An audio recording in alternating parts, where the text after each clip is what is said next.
কারা এই আক্রমণগুলি করেছে সেটা আমরা জানি না, কিন্তু আমি আমার নিজের অভিজ্ঞতার সম্বন্ধে বলতে পারি যে ডেইলি স্টারের সেই রাতে যে ঘটনা ঘটে সেটা নিয়ে বলি। ডেইলি স্টারের ব্যাপারে আমার অনেক নিউজ করেছে, বহুদিন ধরে অনেক কিছু নিয়ে তাদের সাথে আমার ঝগড়াঝাটি হয়েছে, কিন্তু তারপরেও একটা পত্রিকাকে বন্ধ করা আমার আমি যা চাই সেটা ভিন্ন, সেটা থেকে ভিন্ন কিছু বলেছে সেটাকে আমি কখনোই সমর্থন করি না। নুরুল কবির, যিনি এডিটার্স কাউন্সিলের নতুন সভাপতি, তিনিও ডেইলি স্টারের না।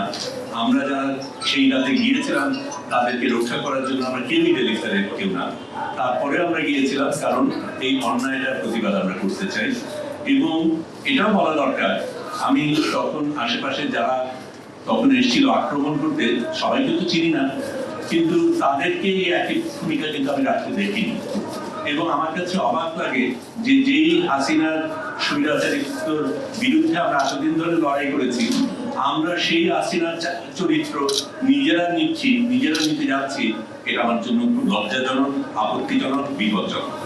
এবং সত্যিকার অর্থে আমার মনে হয় সেই জায়গাটাই আমাদের থেকে ধরে রাখা দরকার।